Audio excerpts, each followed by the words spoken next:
My name is Emily, and I am 25 years old. People tell me the same thing everywhere I go. Emily, your smile lights up the room. They think I'm strong, confident, happy. And I let them believe it because it's easier that way. The truth is my smile is a mask I've worn for so long that sometimes I almost believe it myself. Behind my laughter are sleepless nights. Behind my jokes are tears no one ever sees. And behind my beautiful smile is a heart that feels broken. This is my story. The story of how I became so good at pretending that even the people closest to me couldn't see the truth. It begins when I was a little girl.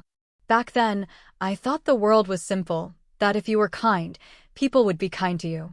But I was wrong.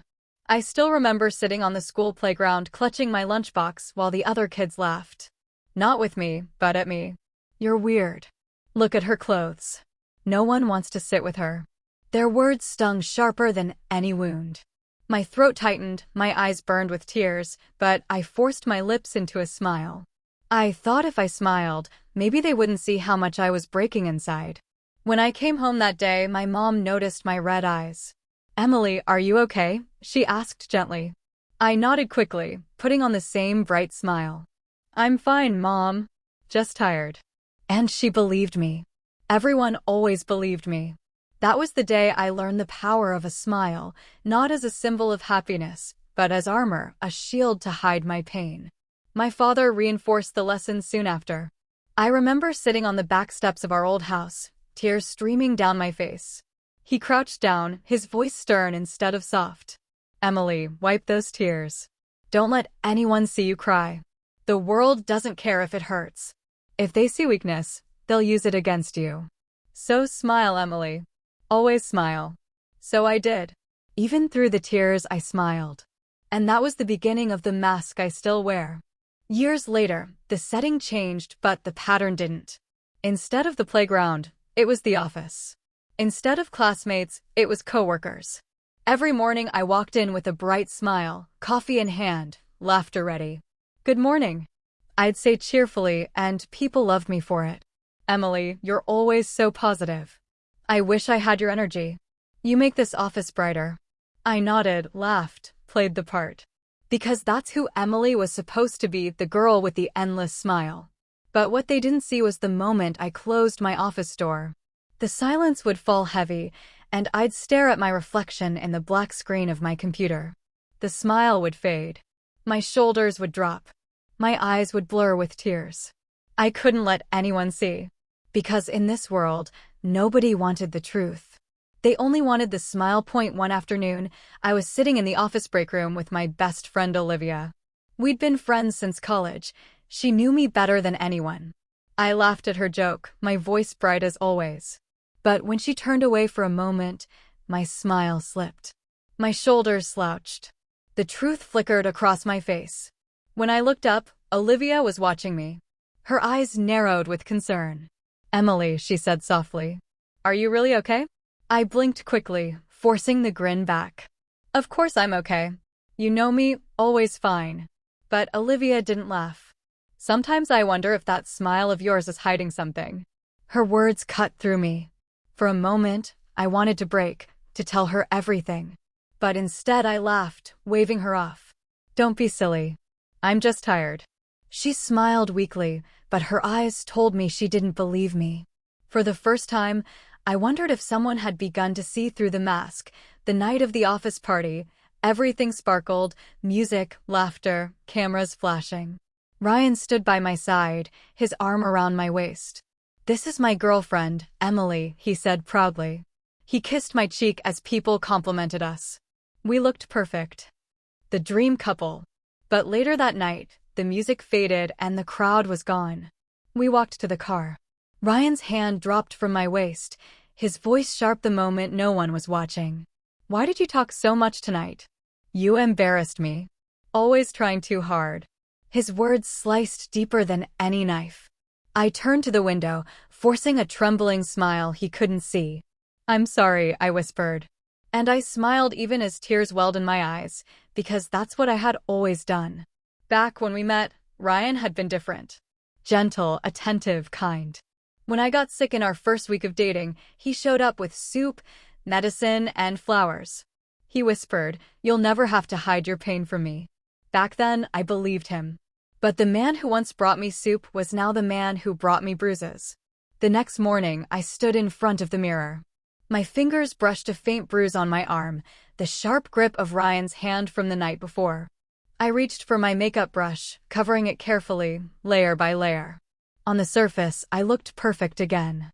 Then I forced my lips to curl upward, practicing the same bright smile I wore for the world. Olivia saw the cracks before anyone else. At the cafe, she leaned across the table, her voice low. "Emily, you smile too much even when your eyes are crying." Her words pierced me. My lips trembled, but I forced myself to chuckle. "You worry too much, Liv." "I promise I'm strong." She sighed, her eyes never leaving mine. "Strong doesn't mean silent. You don't always have to hide." The words echoed in me, heavy and true. But I couldn't let them in, not yet. At home, Ryan grew colder. He checked my phone, demanded to know who I talked to, told me where I could go and who I could see. His hand gripped my arm, firm enough to remind me of his control. I forced another smile, nodding as if everything was fine.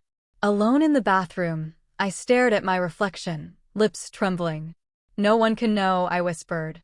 "They only want the smile." One evening after work, Olivia arrived at my apartment unannounced. She set a coffee on the table and studied me. "Emily, please don't lie to me. I know something's wrong. You're not okay." I laughed quickly, brushing her concern away. "Liv, I promise I'm fine. Just stress." Her hand touched mine gently. "I'm your best friend. You don't have to smile for me. Let me in." Tears burned my eyes. For a moment, the mask trembled. But then I forced it back. "I'm strong, Olivia." "Really?" Her lips pressed into a thin line. "Strong doesn't mean silent." That night, after Ryan had gone to bed, I broke down on the bathroom floor. I pressed my hands over my mouth to muffle the sobs. "This smile," I whispered through shaking breaths, "this smile is killing me." Later, I opened my diary. With trembling hands, I wrote, "Behind every smile is a story no one wants to hear." People say I'm strong because I smile. But the truth is I smile because I'm weak. Because if I stop, they'll see me broken. And maybe they'll leave me too. I closed the diary, pressing it to my chest. At least there, the truth existed. The next evening, Olivia stood in my doorway. Her eyes were steady, her voice firm. "Your smile doesn't fool me anymore." I froze, lips trembling. "Olivia, She stepped closer, holding my hand. "I see your pain. You think you're hiding it, but you're not. Not from me." For the first time, someone had truly seen me. And for the first time, I didn't know how much longer I could pretend. My lips trembled, my smile breaking apart as tears spilled down my cheeks. "Olivia," I whispered, "I can't do this anymore." She pulled me into her arms, and the floodgates opened. I sobbed uncontrollably, my body shaking as years of silence poured out in broken whispers. "He hurts me, Liv. Not just with words. With everything. He makes me feel small, worthless. And I keep smiling so no one sees. Because if they saw, they'd know the truth. And I'm so tired." Olivia held me tighter. "You don't deserve this. You never did. You're not weak, Emily. You're strong for surviving this long. But you can't do it alone anymore." For the first time in years, I wasn't pretending. And in her arms, I remembered something I had forgotten. Sometimes strength isn't about hiding your scars. It's about showing them to someone who loves you enough to stay. The morning after, I stood in front of the mirror again. The same tired eyes stared back. But for once, I didn't force the smile. I whispered, "No more hiding. No more masks. He doesn't get my smile if he doesn't deserve it." That evening, I walked into the house where Ryan was waiting. He glanced up, smirking. "You're late. Where were you?" My heart raced, but my voice was steady. "We need to talk, Ryan. And this time, I won't smile my way through it." His eyebrow rose. "What's this about?" I took a deep breath.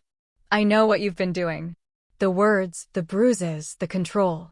I've hidden it for too long, but not anymore. I won't pretend." For a second, he looked stunned. Then his face twisted in anger. So now you want to accuse me? After everything I've given you. I flinched, but didn't step back. My hands trembled, but my voice stayed firm. What you've given me is fear. What you've done is break me. And I won't let you anymore. His jaw tightened. Don't you dare talk to me like that. You'd be nothing without me. Tears filled my eyes, but they weren't from fear. They were from release. You don't own me, Ryan. You don't own my life, and you don't own my smile anymore. For the first time, I stood tall. Shaking, crying, but free. That night, the house was quiet. I sat by the window, diary in my lap. For years, I had fooled the world with my smile. They thought it meant happiness, strength, perfection. But really, it was my prison. My way of hiding pain I was too afraid to show. I closed my eyes, taking a deep breath. Tears slid down my cheeks, but they were softer now, cleansing. I whispered. I hid my pain behind a beautiful